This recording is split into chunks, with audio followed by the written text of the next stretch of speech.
Vamos continuar com a nossa videoaula de silvicultura. E nessa videoaula a gente vai continuar falando sobre o espaçamento, o plantio e a irrigação de plantas florestais. Acompanhe. Aqui é só para mostrar para vocês quais são os espaçamentos mais utilizados, né? Eucalipto 3x3, 3x2, 2x1,5, pinos, teca, a teca 3x3, 3x2, seringueira 8x3, são espaçamentos maiores, né? A cássia negra 3x1,5, e aqui como vocês podem ver, o mogno africano, que está muito falado, muito em alta hoje em dia, o pessoal utiliza mais ou menos 2x3 metros. Então, se você utilizar um espaçamento, por exemplo, de 5x5, então uma planta ocupa 25 metros quadrados, né? Então, se você multiplicar 10.000 metros quadrados por 25, vai dar um total de 400 mudas por hectare que você vai ter que comprar para poder fazer essa implantação florestal por hectare. Então, vamos lá. A gente já fez a limpeza da área, escolheu a espécie, escolheu o espaçamento, fez o combate das formigas, fez o preparo do solo. Vamos ver agora como é que a gente vai plantar. Então, uma das operações mais importantes para o sucesso da implantação das florestas é o plantio, o sistema de plantio. Pode ser mecanizado, como a gente vê nessa figura, pode ser manual ou pode ser semi-mecanizado. Vai depender da topografia, dos recursos financeiros e também da disponibilidade de mão de obra e equipamentos. O plantio deve ser realizado preferencialmente no início da estação chuvosa. Então, aqui, algumas figuras para vocês mostrarem como se faz o plantio de mudas florestais. Vocês podem ver, então, nessas figuras, mudas em tubetezinho aqui em verde, e mudas em sacos plásticos que a gente pode comprar para fazer o plantio. Aqui é o desentubetamento de mudas ou retirada do saco plástico, que tem que ser feito de forma muito cuidadosa para não acabar com a muda. Aí eu vou falar aqui para vocês alguns erros cometidos no plantio, que o pessoal faz. Então, por exemplo, plantio em solos muito compactados, a muda ela se desenvolve inicialmente, depois para de crescer, porque o solo está muito compactado, a raiz ela não consegue sobreviver. Então, tem que ver se realmente o solo está compactado, por isso que tem que fazer todo aquele preparo de solo. O plantio, deixando as raízes de fora do solo, aumenta o ressecamento e a morte da muda. Então, se você fizer o plantio e deixar as raízes de fora do solo, aumenta esse ressecamento. Tem que ver a altura mais ou menos do coleto. Então, plantio enterrando parte radicular e mais o tronco da muda, ocorre a morte por sufocamento. Não é só realmente abrir a cova e jogar a planta lá, a muda. Tem que ver tudo isso aí. A colocação de adubo em contato direto com as raízes das mudas pode ocasionar morte por salinização excessiva das raízes.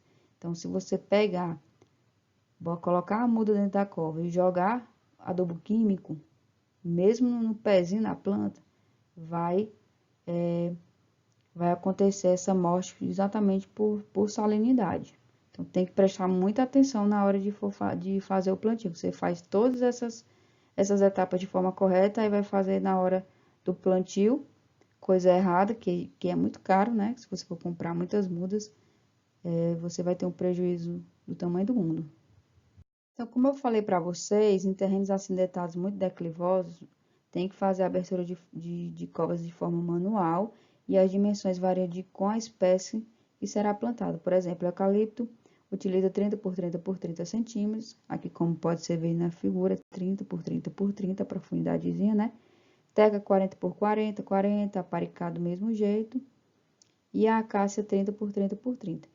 E aqui é só para mostrar para vocês alguns erros cometidos no plantio. Continuando. Uma muda velha no tubete aqui, ó. A muda tá bem bonitinha.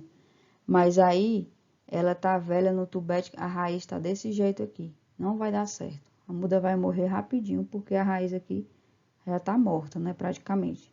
E o torrão descoberto, ó. Então, você pegou a muda, a cova não tá tão profunda e o torrãozinho tá descoberto aqui. Não sei se vocês estão conseguindo observar nessa figura.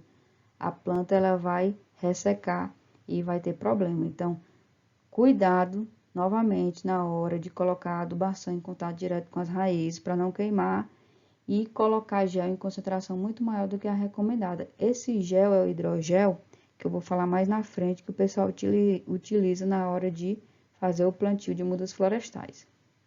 Em relação ao posicionamento da muda na cova, a gente pode ver aqui que é errado, abaixo do solo, é errado.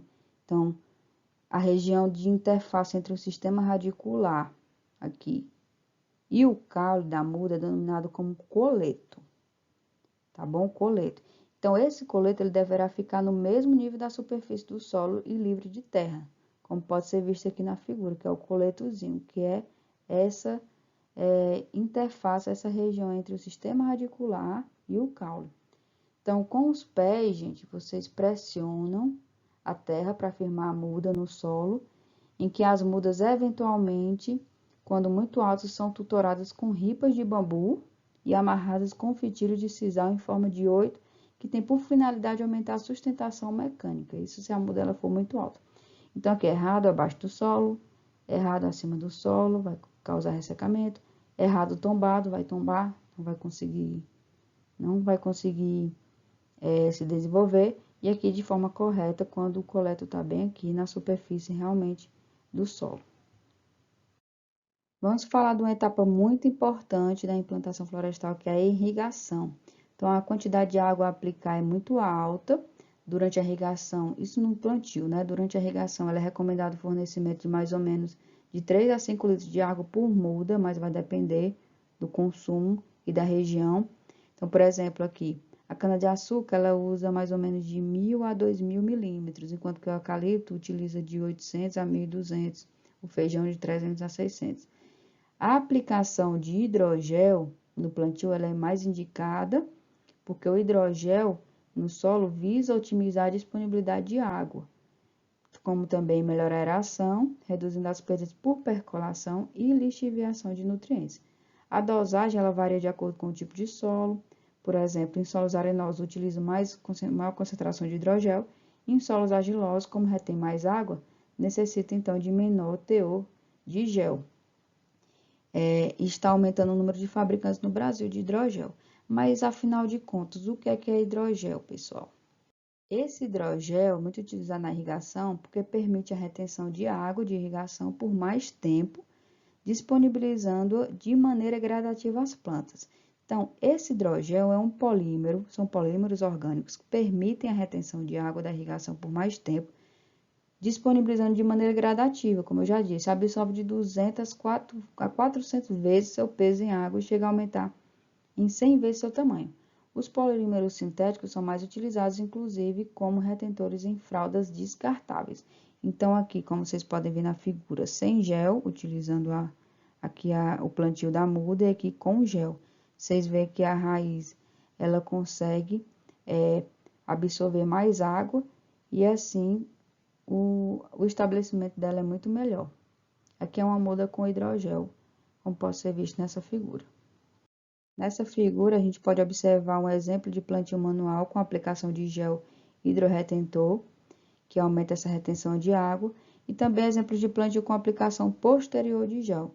Então, pode ser na hora do plantio ou também posteriormente, mas recomenda-se fazer a aplicação de hidrogel na mesma hora do plantio. Aqui, gente, nesse slide, para mostrar para vocês que um novo tipo de hidrogel pode aumentar a produtividade nas plantações de eucalipto, porque aqui tem um relato de um gerente de silvicultura da empresa, que ele diz que o hidrogel só é usado nos meses de estiagem, no caso aqui Sorocaba e Jundiaí, né, abril a setembro, e que já faz 12 anos que o produto é empregado. E o resultado foi uma redução de 50% no consumo de água e a mortalidade de plantas caiu de 8% para 2%. Vocês estão vendo aqui a diferença realmente. Uma redução de 50% do consumo de água é uma redução gigantesca quando utiliza esse hidrogel, vale muito a pena.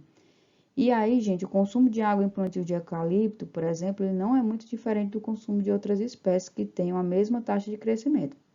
Ou seja, quanto maior a produção de biomassa, maior, lógico, será o consumo de água para suprir o crescimento dessa cultura. Contudo, há diferenças dentro e entre espécies na eficiência do uso da água, no caso do eucalipto, que é a biomassa produzida por unidade de água consumida. devido, por exemplo, a mecanismos fisiológicos que reduzem a transpiração, como nos casos de redução no índice de área foliar, em regiões de maior déficit hídrico. A maioria das espécies de eucalipto, por ser de rápido crescimento, necessita de água para manter altos incrementos em madeira. Não existe, então, um consumo diário padrão para uma árvore, pois este depende da água disponível no solo, como também do estágio de crescimento da planta. E como também do clima da região, né? Fases de intensa produção de biomassa e fases de estagnação, por exemplo, provocada por baixa temperatura, seca, alagamento, vai depender de tudo isso. Então, estudos de consumo de água indicam que o eucalipto ele não consome mais água por unidade de biomassa produzida do que qualquer outra espécie vegetal.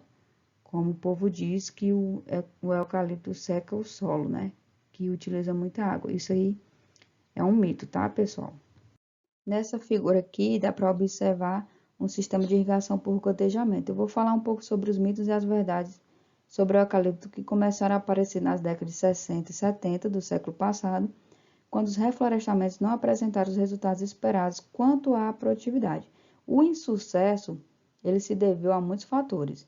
Entre eles foi a falta de pesquisa científica sobre produtividade, o uso da terra, sendo que o pessoal plantava em terreno rochoso e úmido, a escolha inadequada da espécie para cada região do país, uso de técnicas inadequadas, tudo isso foi um insucesso, né? Então, somando tudo isso à falta de informação e à pouca divulgação dos órgãos de imprensa, incentivou o aparecimento desses mitos e mentiras sobre o eucalipto. A primeira dela, é mais divulgada, é de que o eucalipto seca o solo. Mentira, né, gente? Ele retém menos água que as matas nativas que têm as copas maiores, permite que a água chegue ao solo mais rapidamente por ter menos folhagem, que também diminui a evaporação para a atmosfera. E tem uma capacidade de absorver mais água na época de chuva e menos na época da seca, em que suas raízes elas não ultrapassam 2,5 metros. Portanto, as plantas de eucalipto elas não chegam aos lençóis freáticos e consomem bem menos água que uma plantação, por exemplo, de cana-de-açúcar, de café, de soja, de arroz, até mesmo da carne de frango e de boi. Então, estudos recentes revelam que o eucalipto é muito eficiente no aproveitamento de água. Para vocês terem ideia, enquanto 1 litro produz 2,9 gramas de madeira, a mesma quantidade de água produz apenas 1,8 gramas de açúcar, 0,9 gramas de grãos de trigo e 0,5 gramas de grão de feijão, só para vocês terem ideia.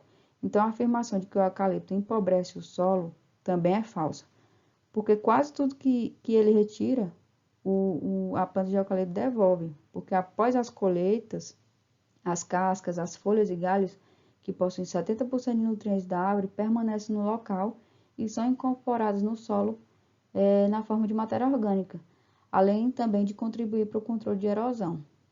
Então, tudo isso é mito, é mentira sobre o eucalipto, que seca o solo, que vive bastante água comparado a outras culturas, tá ok? Finalizamos nossas videoaulas sobre o assunto de plantio, preparo do solo e irrigação. E bons estudos para vocês. Qualquer coisa, estou no Classroom 1 ou nos grupos de WhatsApp. Tchau, pessoal. Boa semana a todos.